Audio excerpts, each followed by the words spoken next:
petit prêt peut aider ou changer un foyer, plusieurs peuvent renforcer une communauté, des milliers peuvent transformer une économie tout entière. Tel est le credo de la microfinance qui a pour vocation de prêter des sommes qui peuvent paraître dérisoires mais pouvant faire une réelle différence pour des millions de personnes dans le besoin. Il n'est donc guère étonnant que la majorité de la population vive en marge de l'activité économique formelle et qu'elle n'ait pas accès aux services financiers élémentaires proposés par les institutions financières traditionnelles. En Mauritanie, la solution proposée à ces questions est l'inclusion financière. La finance inclusive propose de répondre aux besoins des individus par le petit prêt à des conditions avantageuses pour subventionner leurs activités génératrices de revenus. L'inclusion financière, c'est donc un système de prêt bancaire à petite échelle. La promotion de ce secteur s'inscrit au cœur des engagements du président de la République, M. Mohamed Ould Cheikh Ghazouani, en matière de lutte contre la pauvreté, l'exclusion et le chômage. Sur les enjeux et défis qui entourent l'inclusion financière en Mauritanie, nous consacrons notre Zoom sur de ce soir. Pour parler de ce sujet, nous avons comme invité M. Cheikh Mohamed Lemine Eye, DG, donc directeur général de l'emploi, Mme Nubrouhe Mentetramid, directrice nationale de la Procapec, M. Souleymane Choub, le président de l'APROBI. Lundi dernier, le ministre de l'Emploi et de la formation professionnelle a supervisé le lancement officiel de la 4e édition des Journées nationales de la microfinance sous le thème « Une marche irréversible vers l'inclusion financière à Mauritanie ». Mohamed Khatad revient sur les temps forts de cette journée.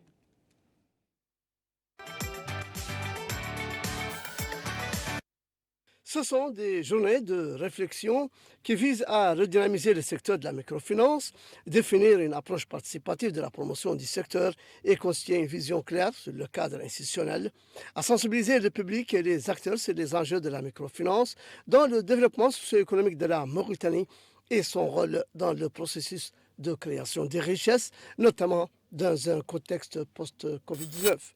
Prenant la parole à cette occasion, le ministre de l'Emploi et de la formation professionnelle, M. Nyang Mamoudou, notera. Ces journées constitueront un cadre d'échange, de discussion et de réflexion sur la redynamisation du secteur, permettant ainsi aux acteurs de définir les enjeux de l'opérationnalité de la stratégie nationale de microfinance. À l'instar des autres pays dans lesquels la microfinance occupe une place prépondérante, la question de l'innovation du secteur doit être au cœur des échanges, notamment le développement de la digitalisation inclusive. À cet effet, ces institutions de la microfinance reconnues de la sous-région prennent part à cette 4e édition pour l'importance d'expérience. Il s'agit de COSEP, Mediapost, de Togo, auquel nous souhaitons la bienvenue en Mauritanie. La représentante résidente du Programme des Nations Unies pour le développement PNUD en Mauritanie, Mme Adama Diane Barry, a quant à elle souligné l'accès aux services financiers doit être amplifié par la dématérialisation notamment. On sait qu'aujourd'hui, avec le téléphone portable qui est partout, on permet d'avoir plus facilement accès aux usagers et ça leur permet d'ouvrir et de gérer des épargnes à distance, d'avoir accès à leur cash dans des kiosques et des infrastructures à proximité de chez eux. C'est un bond considérable qui révolutionne l'accès aux services financiers universels. Ceci permet notamment aux jeunes et aux femmes de s'engager plus durablement dans le développement d'activités économiques.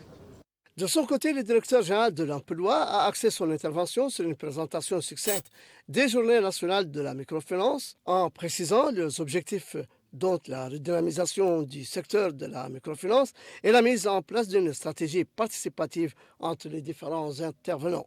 Pour sa part, le président de l'association professionnelle de la microfinance, M. Souleymane Choub, a déclaré que cette rencontre intervient à un moment particulier lié à la pandémie de la Covid-19 avec des impacts négatifs sur le secteur de la microfinance et c'est pourquoi, dit-il, le gouvernement mauritanien n'a épargné aucun effort pour soutenir le secteur.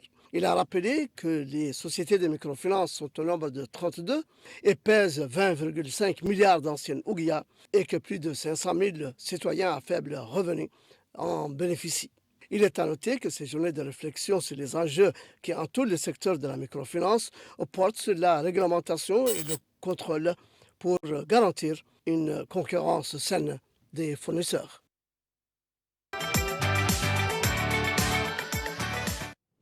Merci Mohamed Khattat. Et pour commencer, est-ce qu'on peut avoir une idée claire des objectifs de ces journées, mais également une toute petite idée des résultats des journées précédentes sur la microfinance en Mauritanie? Merci beaucoup. Tout d'abord, je remercie la télévision Al Mauritania pour l'intérêt qu'elle accorde aux questions liées aux populations vulnérables, qui constituent la cible principale de la stratégie de microfinance. Et je la remercie également pour avoir donné l'opportunité à notre département, le ministère de l'Emploi et de la formation professionnelle, pour davantage communiquer sur ces dossiers très importants. Concernant les objectifs, la microfinance, comme vous le savez, c'est l'ensemble des services financiers accessibles aux personnes démunies ou aux personnes vulnérables. Et elle constitue un outil de lutte contre la pauvreté, un outil très déterminant et très important, et l'un des outils principaux de lutte contre la pauvreté. Et par conséquent, elle s'inscrit au cœur des engagements du président de la République dans son programme Ta'ahoudati. Notre département, dans le cadre de la mise en œuvre de son plan d'action, a organisé le 11 et le 12 octobre les Journées nationales de la microfinance. C'est un cadre de concertation et d'échange avec toutes les parties prenantes afin de redynamiser le secteur, de définir une approche participative pour la promotion de la microfinance et de viser un cadre partagé, clair, institutionnel, réglementaire et opérationnel. En ce qui concerne les recommandations par rapport aux éditions passées, la dernière édition était en 2021. Malheureusement, on était confronté à la Covid-19 qui a bouleversé la vie socio-professionnelle, bien que le secteur était l'un des secteurs les plus impactés, les plus touchés, parce que c'est un secteur qui a été vraiment touché par cette pandémie. Ses conséquences étaient visibles. Les bénéficiaires des institutions de la microfinance, c'est des gens vulnérables, c'est des gens qui réellement gagnaient leurs revenus le jour au jour et qui, en grande partie, opèrent dans le secteur informel. Donc, avec la circonstance de la Covid, on n'a pas pu réellement mettre en œuvre les recommandations. Ça nous a un peu... cette fois-ci, on n'a pas pu les mettre. Ça ne veut pas dire qu'on n'a pas pris en considération et essayé de mettre en œuvre l'ensemble des recommandations, mais on n'a pas pu créer un cadre de suivi, un comité de suivi de mise en œuvre de ces recommandations qui va nous permettre de pouvoir réellement répondre et savoir instantanément l'état d'avancement de la mise en œuvre de ces recommandations. Cette fois-ci, ces journées ont été organisées en collaboration avec toutes les parties prenantes. La PROMI, qui est l'association des professionnels des institutions de la microfinance, aussi bien dans le secteur public que dans le secteur privé, avec les partenaires techniques et financiers, notamment le PNID, et bien entendu le département qui est en charge de la politique de l'emploi et qui, dans le cadre de la microfinance, elle a deux dimensions. La dimension d'octroi de microcrédit, mais aussi la dimension de création d'emplois.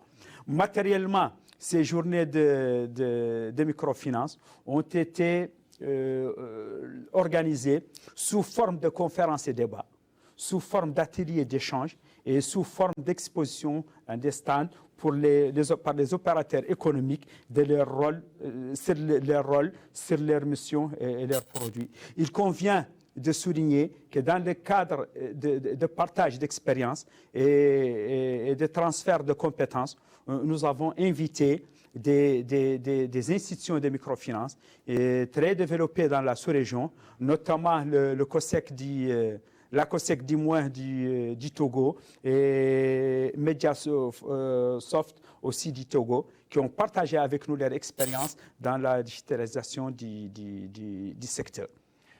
Madame Leroy, qu'est-ce que ces journées ont apporté à une institution telle que la vôtre, la Procapec? Merci, je remercie El Mauritania pour l'occasion qu'elle m'a offerte pour éclairer un peu le public sur ce réseau des caisses populaires d'épargne et de crédit, en même temps partager avec vous ce sujet qui est sûrement important pour nous parce que c'est rentre dans notre mission en tant que réseau. Le réseau des caisses populaires d'épargne et de crédit est un réseau qui a été, lors de la privatisation des banques, l'État mauritanien avec les Nations Unies, le système des Nations Unies, envie de créer un système à part pour les populations les démunies pour qu'ils se retrouvent, celles qui ne peuvent pas accéder au système bancaire classique. Il a été créé par inscription du gouverneur de la Banque centrale. Aujourd'hui, il est composé de 51 caisses du territoire, 51 caisses, avec une population de 294 000 membres. Elle joue un rôle important dans la lutte contre la pauvreté. Et encore, elle crée une éducation économique et sociale qui permet à toute personne d'avoir son activité génératrice de revenus, qui lui permet de vivre aisément et de créer un peu l'emploi ou l'auto-emploi en Mauritanie. Donc, la microfinance, c'est notre objectif, d'accompagner les franges les plus démunies, parce que celles qui ne peuvent pas accéder aux banques, comme j'ai dit, vont se retrouver dans la microfinance. Et d'ailleurs, l'expérience a montré qu'énormément de personnes ont pu maintenant avoir leurs AGR compétitives dans le développement de la population. Et je crois qu'ils sont très contents de ce réseau. Et ils se sont retrouvés et on continue à les accompagner comme étant un organe de lutte contre la pauvreté incontournable et qui encore essaie de changer les mentalités, de pouvoir aider les populations à avoir leur indépendance économique et encore ne pas tendre la main aux autres le jour au jour. Donc c'est notre rôle et on continue à le suivre. En ce qui concerne la microfinance, ces journées nous ont apporté énormément de choses. C'est trop tôt pour les communiquer énumérés un à un parce qu'il n'y a pas une semaine. Et nous sommes sur les textes qui vont être élaborés, qui peuvent vraiment... C'est la feuille de route. La feuille de route, voilà, qui nous permettra de voir la vision claire sur ce dossier. Et je crois qu'il était entre de bonnes mains. Et Inch'Allah, on aura des résultats fructueux et probants. Merci. Je vous en prie. Monsieur Tchoub, vous êtes président de la Promi. Vous avez participé à ces journées. Quelles sont vos impressions sur l'organisation de ces journées? Que peuvent-elles apporter à une association telle que la vôtre? Merci. Merci, M. Adahi. Question pertinente. Mais avant de commencer, j'aimerais d'abord, à travers vous, remercier la télévision mauritanienne de nous avoir donné cette opportunité. Comme l'ont dit mes prédécesseurs, mais j'aimerais juste, avant de rentrer ou de répondre à votre question, c'est de vous donner un peu c'est quoi APROMI, de vous donner une petite définition de la PROMI. Donc la PROMI, c'est l'association professionnelle des institutions de microfinance, comme l'indique son nom.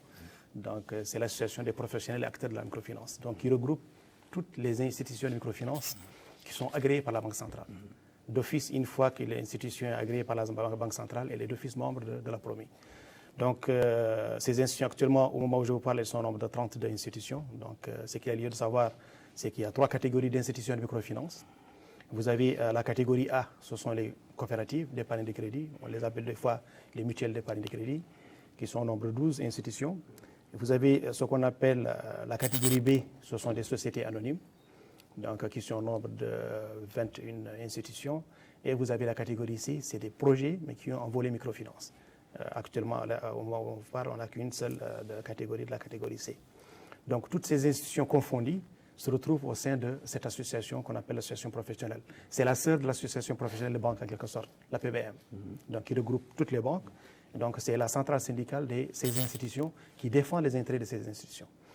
C'est pour cela, donc, j'aimerais aussi en profiter pour remercier le département, le partenaire institutionnel, notamment le ministère de l'Emploi, la Banque centrale, puisque c'est eux qui s'occupent de la supervision. La Banque centrale supervise les institutions, mais la promotion est dévolue au ministère de l'Emploi.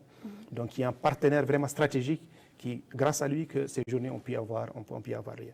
Donc, je les tire un chapeau, comme on dit, parce que ce n'était pas évident. Donc, Dieu merci qu'on a pu tenir ces journées qui ont pu apporter énormément de choses aux institutions à travers l'association. Comme on l'a dit, il y a une stratégie dont parlait le DG par rapport à la stratégie 2015-2019 qui a été mise en place, qui a été élaborée, mais qui n'a pas pu être mise en œuvre à cause des éléments qu'il vient d'énumérer tout de suite. Mais notre objectif, c'était de voir dans quelle mesure cette stratégie peut être réactualisée. Et c'était l'objectif numéro 1 de ces journées-là. Donc, puisque au sein de cette stratégie se trouvent tous les problèmes, la résolution de tous les problèmes dont souffrent les institutions de microfinance en Mauritanie. Donc, on va revenir sur la stratégie, comme ça je vais vous donner exactement les axes stratégiques. Mais quand même, pourquoi ça fait cette partie quand même des stratégie éléments. n'arrive pas à voir le jour? Est-ce que c'est un manque de suivi? Est-ce que c'est un manque de financement? Pourquoi elle n'arrive pas à arriver à destination? Justement. Est-ce qu'il y a des deux également? Non, c'est pas. Justement, par rapport à la stratégie nationale de la microfinance, comme vous le savez, c'est une composante de la stratégie nationale de l'emploi, parce qu'il y a la stratégie nationale de l'emploi, dans son cadre s'inscrit et doit être logée la stratégie nationale de la microfinance. En mettant en place la stratégie nationale de l'emploi, on a érigé la direction de l'emploi et de l'insertion en une direction générale pour essayer d'avoir une structure appropriée un peu à la mise en œuvre de la stratégie nationale de l'emploi. En attendant l'ancrage et les ajustements nécessaires pour pouvoir, parce que la stratégie nationale de la microfinance est assortie d'un plan d'action opérationnel qui devrait être mis en œuvre durant la période malheureusement de la Covid. Et ça a bouleversé, ça a compromis réellement les prévisions et qui étaient là pour mettre en œuvre cette situation. Ce n'est pas la seule conséquence de la Covid, malheureusement. Et c'est l'un des secteurs qui a été le plus touché. Mais justement, dans le cadre de notre échange et dans le cadre de concertation qui a été fait, la priorité a été donnée à l'actualisation de cette stratégie nationale de la microfinance pour réellement nous permettre comme l'a dit, pour nous permettre de la mettre en œuvre et la mettre en œuvre avec un suivi et qui va nous permettre d'aller suivant les priorités et qui ont été définies et conformément à l'état des lieux qui a été fait. Et donc, c'était un peu ça. Est-ce que d'ailleurs cette stratégie de microfinance est adaptée à nos réalités? Est-ce que c'est le meilleur moyen de trouver des solutions à la pauvreté, à l'insertion des gens, des chômeurs? Moi, je pense que la stratégie nationale de la microfinance a été élaborée sur la base d'un état de lieu, d'un diagnostic qui a été fait sur le terrain. Et on a fait toutes les études préalables nécessaires pour l'élaboration de cette stratégie. Donc, on a trouvé que c'est la stratégie, c'est le moyen, c'est la feuille de route qui répond réellement aux besoins d'action et qui constitue la feuille de route la plus appropriée pour résoudre ce problème-là dans le secteur de la microfinance. Elle a été conçue d'une façon concertée entre les différentes parties prenantes. Il y avait une approche participative et c'est la base, comme je vous ai dit, d'un diagnostic préalable du marché de l'emploi et du secteur de la microfinance.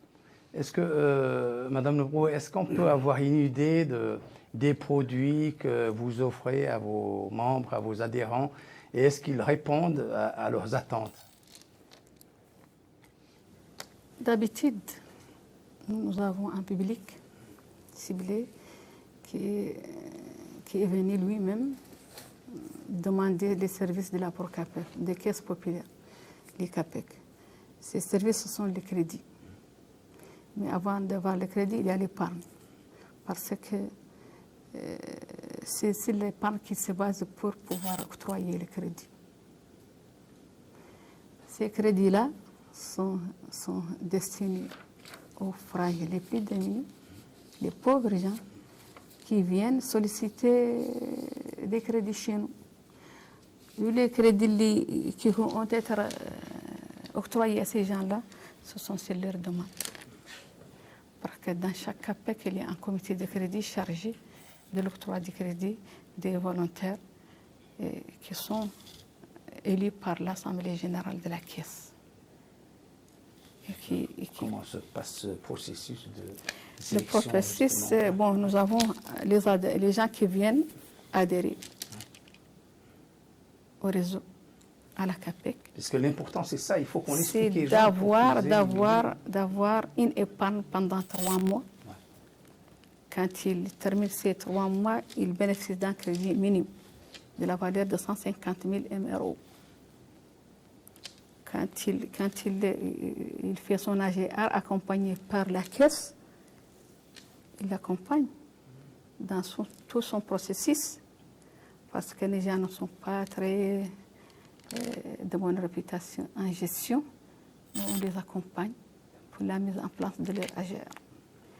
Et quand ces gens-là arrivent à octroyer un crédit et les faire payer, ils bénéficient du double jusqu'à arriver à un stade. Moi, je peux vous donner des exemples.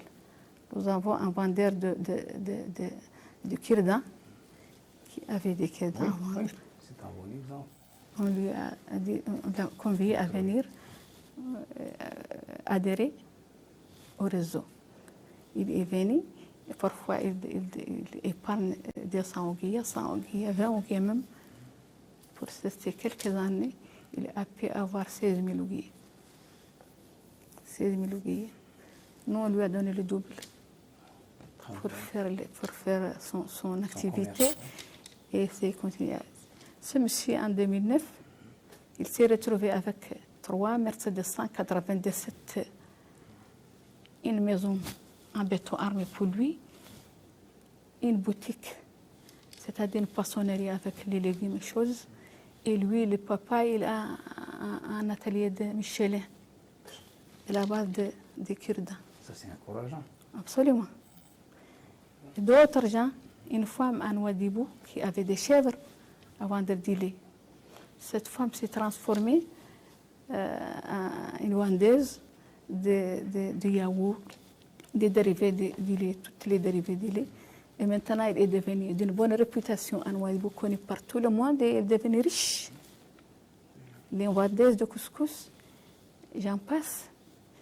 Les Michelin, les charretiers, ces gens-là maintenant sont devenus avec des moyens qui peuvent contribuer au développement du pays. Donc c'est notre mission. Tant mieux. Il convient juste de signaler que dans le cadre des initiatives prises par le département pour l'appui aux jeunes et femmes ayant des initiatives innovantes et dans le cadre de financement des activités génératrices de revenus, plusieurs programmes qui accordent des lignes de crédit pour ces bénéficiaires après les avoir identifiés d'une façon transparente et compétitive, logent ces transactions-là et logent cette opération au niveau des institutions de la microfinance. Donc ça aussi, je considère que c'est une autre forme d'appui à ces institutions de microfinance. Et ça, c'est d'une part. D'autre part, il y a un fonds. Est-ce que c'est l'unique ou il y a d'autres Non, c'est pas. programmes? Non, quand je parle de ça, c'est qu'il y a plusieurs programmes. Oui, vous avez l'opportunité justement ce soir de parler de tous ces programmes. Il y a par exemple mon projet Mon Avenir. Oui. Il y a par exemple le PNIM. En quoi consiste il faut les énumérer. Justement, le PNIM, il y a plusieurs conventions de financement. Avec des partenaires. Non. C'était un financement, c'est le fonds de l'État. D'accord. Et ces conventions de financement ont été accordées et leur circuit administratif, ils ont été logés au niveau des institutions de la microfinance. En ce qui concerne mon projet Mon Avenir, tout son processus d'attribution de financement s'est fait à travers les institutions de la microfinance. Il y a d'autre part le FOREMI, le Fonds de refinancement des institutions de la microfinance, qui, même dans les recommandations, je vais un peu anticiper, dans les recommandations des journées nationales de la microfinance, il a été recommandé de le transformer en une agence de financement des institutions de la microfinance. Et quand on dit une agence de refinancement des institutions de la microfinance, c'est qu'on va ouvrir des lignes de crédit pour ces institutions, leur permettant réellement d'accorder des mini-crédits et des mêmes crédits pour les petites et moyennes entreprises qui vont permettre à ces populations vulnérables de trouver un moyen pour réaliser des projets dont ils avaient l'initiative et qu'il leur manquait de trouver le financement. Tant mieux. C'est le temps ampélois, c'est ce qu'on appelle chez nous le temps ampélois, justement le temps ampélois. Généralement, dans les conditions d'octroi des crédits, quand ça dépasse un certain seuil, on exige, dans les conditions, on exige de créer 3 emplois supplémentaires dans ce projet. Monsieur Choub, donc vous avez entendu le directeur général de l'emploi, quelle appréciation faites-vous de ces composants, de ces projets? Effectivement, donc il a parfaitement raison. Comme pour revenir un peu sur la stratégie, comme il a dit, c'est une stratégie qui a été mise en place d'une manière concertée et à partir duquel on est parti d'un état de lieu des institutions de microfinance, les problèmes dont souffrent les institutions de microfinance, les contraintes pour arriver à dégager des axes stratégiques à partir duquel on sait que quand on part avec ces axes-là, on peut arriver à résoudre ou à résorber quand même le problème dont souffrent les institutions de microfinance. Je peux dire qu'à l'époque, il y avait 4 axes qui ont été dégagés. Un axe qui concerne le renforcement du cadre institutionnel des institutions de microfinance. L'axe numéro 2, c'est l'amélioration des infrastructures de services, puisqu'il va de pair avec le développement des institutions. L'axe numéro 3, c'était l'assainissement du secteur et l'accompagnement des institutions de microfinance. Et l'axe numéro 4, c'était le développement d'une offre de produits inclusifs. Ça veut dire que quand on parle ici, ça m'amène à parler de l'inclusion financière, on vient de l'évoquer mes prédécesseurs. C'est une stratégie actuellement qui est en vogue un peu partout dans le monde. Quand on parle de l'inclusion financière, ça veut dire qu'il y avait des exclus avant du système du circuit bancaire en quelque sorte. Moi, j'ai tendance à les appeler les pauvres économiquement actifs.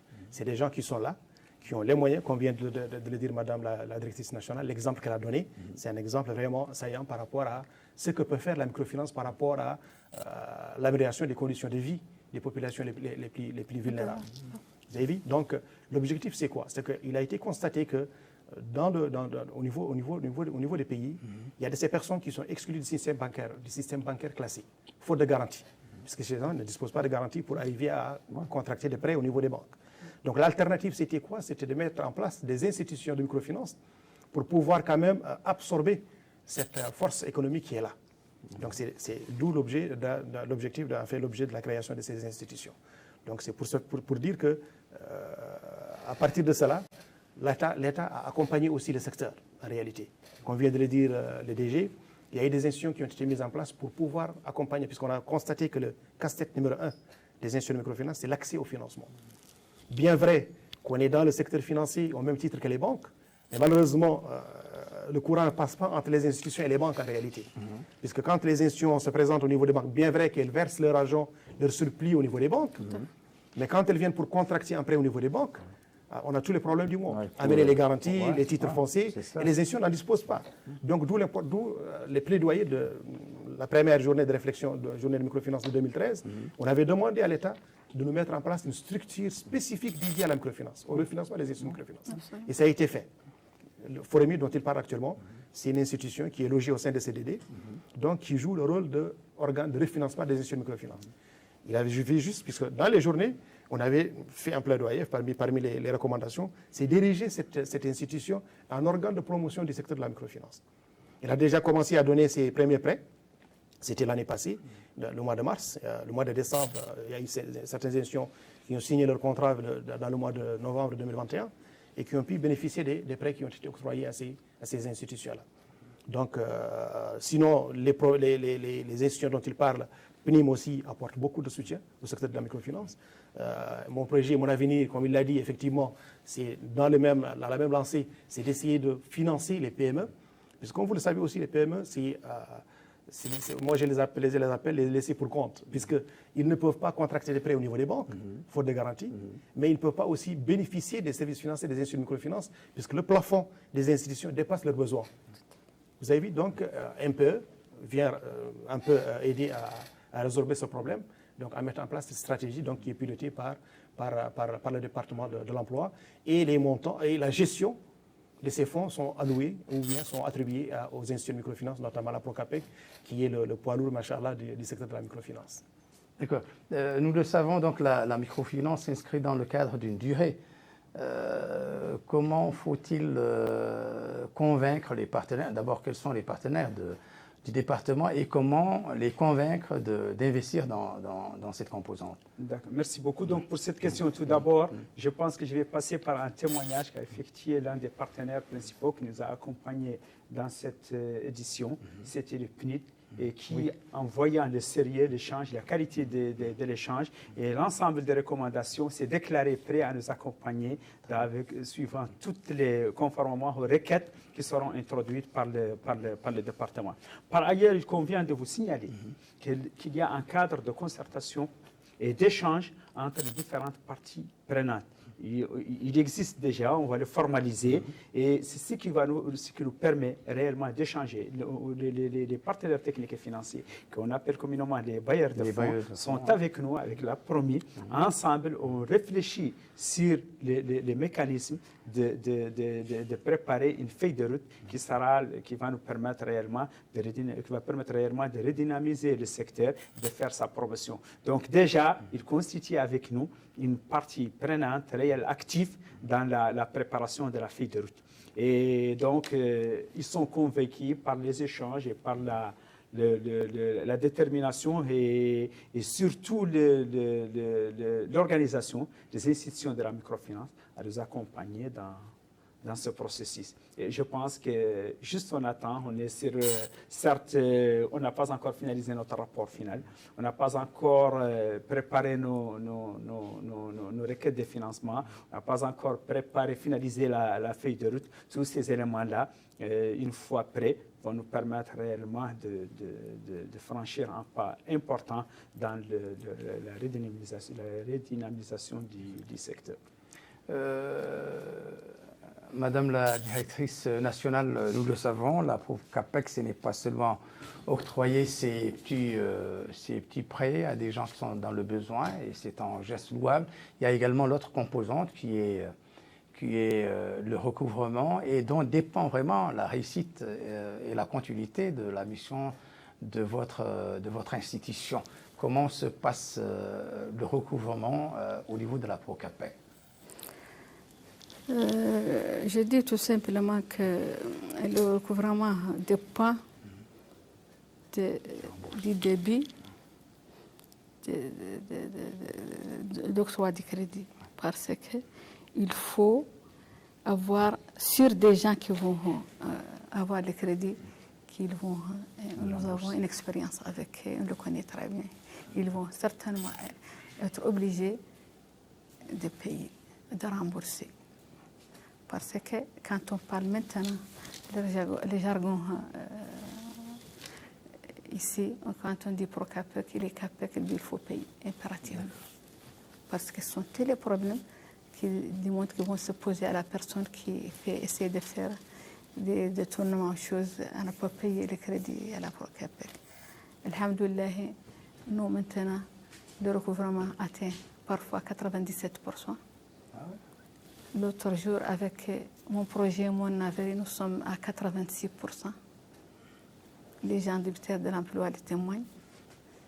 D'ailleurs, Diagana Fodi, l'autre fois qui était ici, il a C'est le témoigné. coordinateur Oui, je le connais. du projet Oui, mondial. il était là l'autre Il s'est soir. prêté à il était là. l'audition sur ce plateau. Voilà.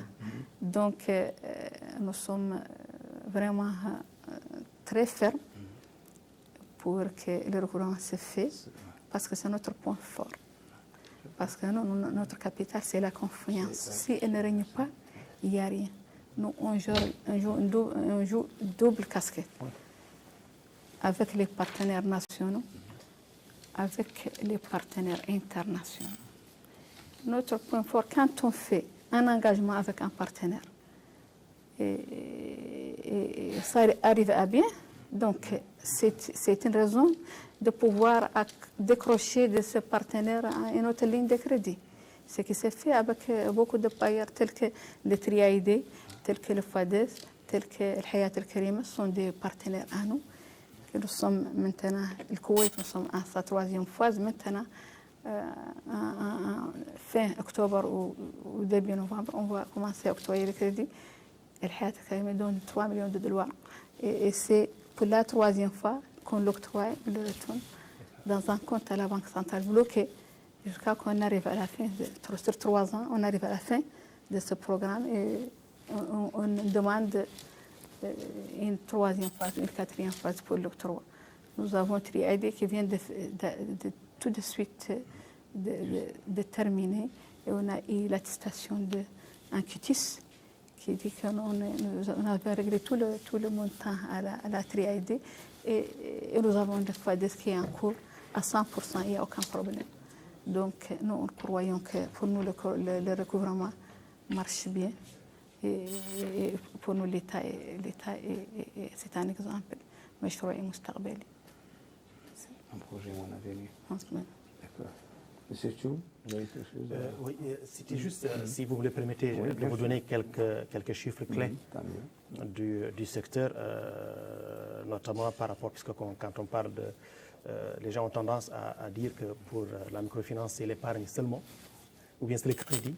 Donc ils oublient les autres éléments connexes donc, dans le domaine de l'accompagnement, puisqu'il n'y a pas que les services financiers, mais il y a ce qu'on appelle les services non financiers. Donc, comme vient de le dire Madame, actuellement, par rapport à l'accompagnement, le suivi donc, des bénéficiaires de ces prêts-là. Au moment où je vous parle, au mois de juin 2022, le portefeuille épargne qui a été collecté par ces institutions tourne autour de 14,4 milliards de billets. Ça, c'est l'épargne qui a pu être amenée au niveau de ces institutions. Par rapport aux bénéficiaires des services financiers de ces institutions, il tourne autour de 422 000 personnes vulnérables. Pratiquement, on peut dire que c'est le tiers quand même de la population mauritanienne, puisque quand on regarde les bénéficiaires directs, autour de chaque personne, il y a des satellites qui tournent autour, comme on dit. Chaque personne peut amener avec lui 5 autres personnes, donc on a facilement 1 million de bénéficiaires des services financiers de ces institutions. Le portefeuille en cours, actuellement, ou le portefeuille cumulé qui a été octroyé depuis le début des opérations des institutions, tourne autour de 31,7 milliards d'ouïas en ces monnaies. Et les gens qui ont pu bénéficier de ces services financiers sont au nombre de 196 000 personnes qui ont bénéficié de ces prêts directement. La chose la plus importante aussi, c'est par rapport à l'emploi direct. On parle de l'auto-emploi, mais il y a l'emploi direct aussi. On sait que l'État ne peut pas employer tout le monde, mais les institutions aussi participent en réalité. Puisque quand on regarde actuellement, les salariés de ces institutions sont au nombre de 550 employés, des salariés directs, qui touchent leur salaire directement. Et en ce qui concerne l'auto-emploi, c'est que les institutions puissent créer comme auto-emploi, comme disait le DG, au niveau de l'emploi, surtout c'est vraiment l'objectif de ces trucs, c'est 127 000 auto-emplois ont été créés jusqu'en juin 2027. Et actuellement, par rapport aux agences, nous avons 120 agences d'institutions de microfinance autour sur toute l'étendue du territoire. Bien sûr, avec la majeure partie des institutions qui reviennent à la PROCAPE, comme je l'ai dit, c'est notre doyen en quelque sorte, puisque c'est elle qui est le moteur en quelque sorte, donc qui tracte toutes les institutions de la microfinance au niveau de la Mauritanie. Donc, à voir ces chiffres-là, on voit que vraiment que le secteur a énormément de choses à apporter beaucoup de choses à l'économie du pays. Maintenant, ce qui reste, c'est d'approfondir cette étude, de faire, pourquoi pas, une étude d'impact. Qu'est-ce que les institutions de microfinance ont pu apporter de positif au secteur, à l'économie du pays. Ça requiert quand même qu'il y ait une étude. Et le département, il est là. Donc, on l'a interpellé lors de ces journées pour ne serait-ce quand même que mandater une étude par rapport à ça, une étude de voir qu'est-ce que les institutions ont pu apporter vraiment au secteur de la microfinance. Les montants sont quand même importants. Vous parlez de 14 milliards, 4, de 31 milliards, 7. Est-ce que votre département, l'association que vous êtes, l'honorable institution qu'est la Procapec, prennent en compte les risques qui peuvent un peu résulter de ces prêts, une fois mis à la disposition des gens? C'est-à-dire le risque de... Le facteur risque est quand même excellente question. Mais excellente question, puisque quand on travaille ou quand on collecte l'argent public, il va falloir quand même qu'on la collecte vraiment dans l'art des choses. Il y a ce qu'on appelle la Banque centrale de Mauritanie, qui est l'organe de supervision des institutions de microfinance. Et ces institutions sont auditées. La dernière audit remonte au mois d'août 2022. Donc ces institutions sont auditées. Il y a la Banque centrale qui est là, qui audite les institutions, donc voir est-ce qu'elles respectent les normes. Puisqu'il y a la réglementation, les institutions ne sont pas soumises, elles ont une loi spécifique, qu'on appelle la loi 05-2007, qui réglemente le secteur de la microfinance. Et les institutions sont auditées en fonction de ces éléments-là. Et chaque année, pratiquement, il y a l'audit de la Banque centrale, une audit aussi inopiné à chaque fois. La dernière fois, je vous ai dit que c'était dans le mois d'août qu'on a terminé avec les inspecteurs qui sont restés avec nous pendant quand même dans le secteur pendant 2-3 mois en train d'inspecter les institutions. Donc ça veut dire qu'ils mesurent quand même l'enjeu, le risque qui est là. Puisque c'est l'épargne de la population vulnérable surtout. Et il y a lieu quand même d'entourer le maximum possible de cette épargne, vraiment, qu'elle soit vraiment assurée quand même, aussi bien que le crédit, même si la loi nous autorise, que cette épargne qui est collectée peut être réutilisée pour financer le portefeuille de crédit à hauteur de 75% selon la réglementation, mais quand même, il faut qu'il y ait des garde-fous quand même pour que les choses ne chavirent pas en quelque sorte, comme on dit. C'est même important pour vos partenaires. Justement, là, je voulais juste pour compléter, pour dire que dans cette loi justement organisant les institutions de la microfinance et les mécanismes de traitement des dossiers, elle prévoit des réserves de sécurité. Donc, c'est ce qu'il était en train d'expliquer. Ces réserves de sécurité sont réglementaires et toutes les institutions sont tenues de les respecter. Donc, moi, je peux, sur cette question-là, pour dire que la microfinance, c'est une arme à double tranchant. Son côté positif ne peut pas être mesuré comme le négatif encore. Comme vous avez dit, le risque, vraiment, il y a un risque. Ouais, un risque énorme. Mais il y a un risque énorme. Mais nous avons l'habitude, comme je vous ai dit, quand on veut faire quelque chose, il faut bien sûr le faire avec beaucoup de méfiance et beaucoup de vigilance. Octroyer un crédit à quelqu'un, chez nous, c'est de lui faire une enquête de moralité en quelque sorte, lui faire une visite du milieu, savoir est-ce que cette personne existe d'ailleurs ou n'existe pas, et si ce crédit peut lui apporter quelque chose, ils sont vraiment conscients de cela. Bon, il y a beaucoup de mesures ensemble qu'on entreprend pour qu'on arrive vraiment à finaliser et apporter à ces gens-là encore quelque chose qui leur... voler à leur secours. Voilà, c'est ça. Donc, les gens sont habitués à savoir que quand il s'agit d'un crédit, heureusement, pendant il y a certains temps, il faut impérativement que ce crédit soit payé.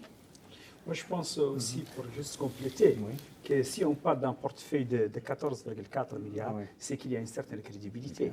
Et on s'est confronté à des situations trop difficiles quand on parle de la Covid. Parce que quand on a parlé de la Covid, il y avait la possibilité d'avoir un retrait systématique et simultané en même temps pour beaucoup de clients. Et là, ça peut vraiment faire tomber un foyer.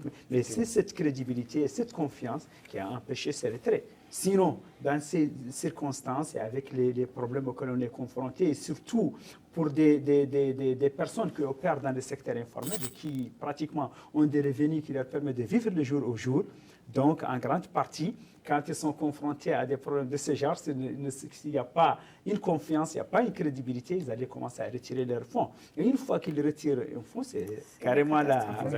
Donc cette crédibilité, c'est cette crédibilité et cette confiance qui a permis réellement d'atteindre ce portefeuille, d'atteindre ce montant faramineux de 14,4 milliards, mais surtout de permettre dans des circonstances difficiles de le maintenir tel qu'il est, de le laisser sous forme de dépôt au niveau de l'institution de microfinance. Ça, c'est un peu pour... Cela nous amène un peu à se demander si le public et les acteurs sont suffisamment sensibilisés sur cette stratégie de microfinance pour y adhérer encore plus. Moi, je pense que dans le cadre justement, dans le cadre de la mise en œuvre des recommandations, il y a une recommandation qui est relative à la vulgarisation de l'ensemble de la stratégie et de ces différents axes, mais surtout de renforcement des capacités des personnes en charge de la mise en œuvre de cette stratégie, mais aussi des bénéficiaires. Donc, dans ce cadre-là, il y aura une forte sensibilisation par rapport à l'importance de cet outil, par rapport aux différents aspects et une forte formation, une formation appropriée pour les personnes qui sont en charge de sa mise en œuvre. Effectivement.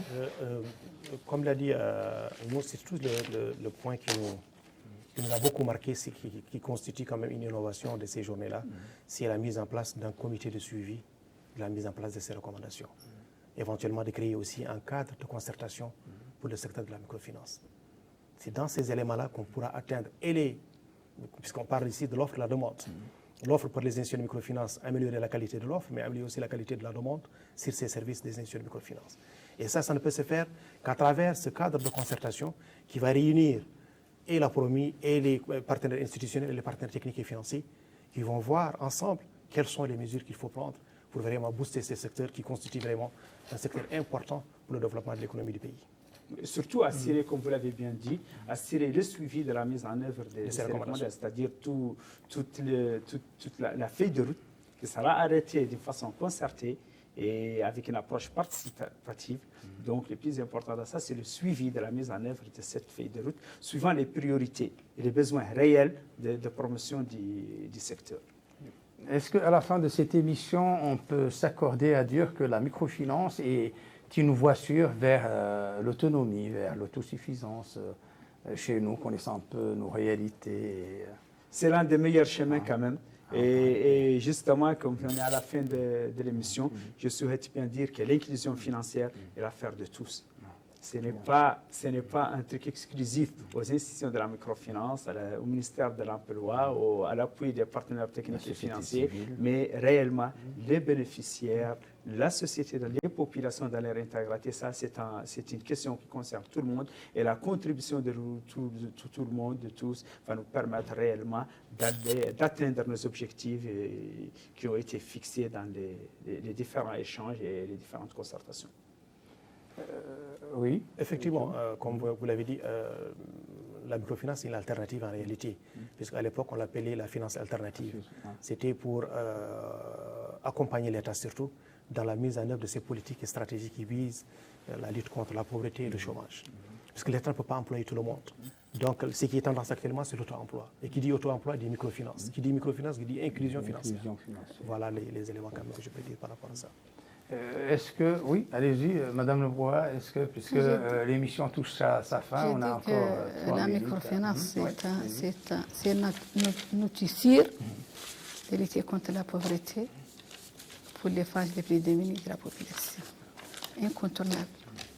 Il connaît et a ses résultats sur le terrain, vu par tout le monde, et indispensable pour la microfinance. La population ont besoin de ça et ils sont vraiment très attachés à ce système, à cet outil. Donc, ces réalisations sont sûres et certaines. Est-ce que chez vous, si ce n'est indiscret, les femmes sont plus solvables que les hommes? Est-ce que les emprunteuses remboursent à le plus souvent plus à que, 100%. Cette question, c'est À moi d'en répondre, sinon on va dire qu'elle a pris parti pour les femmes. En réalité, pour dire vrai, dans la microfinance, les femmes sont plus sérieuses. Plus sérieuses. Ils ont démontré aussi, c'est à travers le monde. Elles sont plus sérieuses. Peut-être qu'elles prennent au sérieux plus leurs engagements, surtout. Les responsabilités, vous avez vu, en tant que femme au foyer, surtout. Et surtout aussi, la microfinance les concerne directement. Ils sont concernés directement par la microfinance en réalité, puisqu'on parle des activités génératrices de revenus. Donc l'accompagnement de ces gens jusqu'à atteindre un certain niveau, ça requiert vraiment quand même quelque chose vraiment quand même d'extraordinaire au niveau des femmes.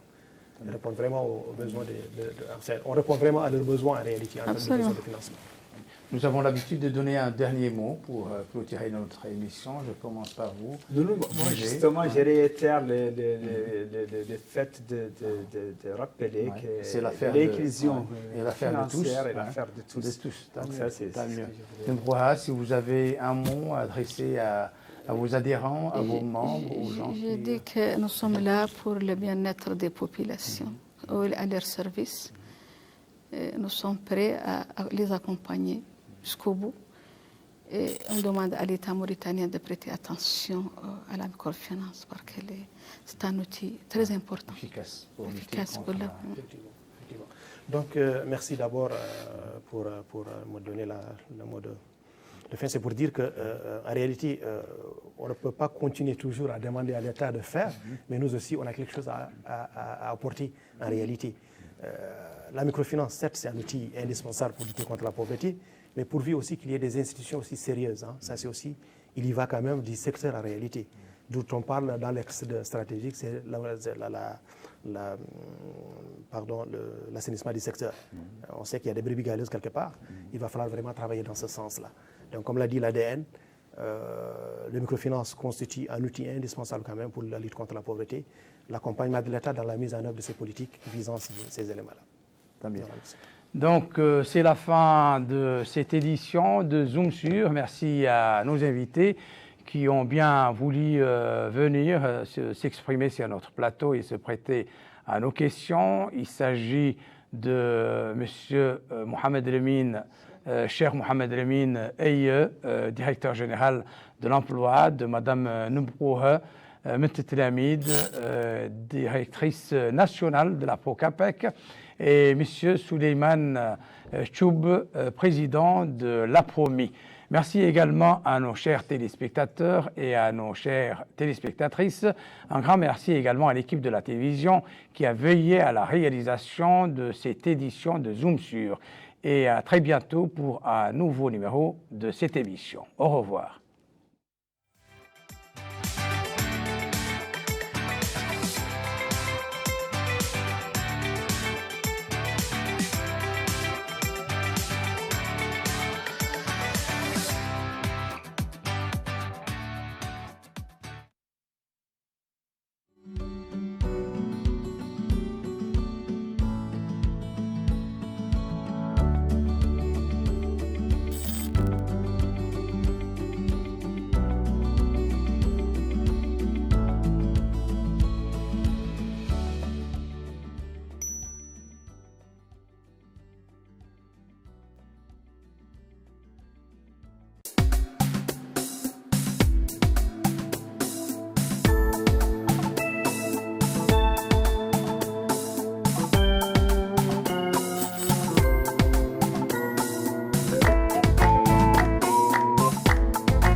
أعزائي المشاهدين مشاهدي قناة الموريتانية، السلام عليكم ورحمة الله وبركاته. يسعدني أن أرحب بكم في مستهل هذه الحلقة الجديدة من برنامجكم الأسبوعي معاملات. هذا البرنامج الذي نسلط فيه الضوء على أهم المعاملات المالية المعاصرة، على أهم المنتجات المالية والخدمات المصرفية والعقود التي نتعاطاها في أسواقنا اليومية. نتحدث عنها بفقه أصيل ولغة معاصرة يفهمها القائمون على هذه الأسواق وعلى هذه المؤسسات المالية الحديثة. موضوع حلقتنا لهذا اليوم موضوع من الأهمية بمكان. نتحدث اليوم عن بيع الدين. أجل، نتحدث عن بيع الدين انطلاقا من مذهبنا المالكي الذي يوسع المجال ويسمح للمستثمر أن يزيد من استثماراته، ويسمح للأموال أن تربح وأن يستفيد أصحابها، وأن تتوسع الأسواق بالمعاملات المباحة تعظيما للعائد وضمانا لاستفادة مختلف الأطراف. الدين نتحدث عن مفهومه أولا، فنقول إن الدين هو ما عمرت به الذمة، ما كان الإنسان مطالبا به من المال أو ما يؤول إليه، هذا هو الذي نسميه الدين في هذا المجال. فالدين ما عمرت به ذمة الإنسان، سواء كان أصله من قرض أو كان أصله من بيع آجل أو من غير ذلك. والذمة كما تتذكرون هي ما عناه ابن عاصم في تحفته بقوله: الشرح للذمة معنى قام يقبل الإلزام والالتزام. فذلك المعنى الذي يقبل الإلزام أن نلزمه ويقبل الالتزام أن يلتزم، هذا هو الذمة. فإذا عمرت بمال أو ما يؤول إلى مال لشخص آخر معنويا كان أو عاديا، فإننا نتحدث هنالك عن الدين.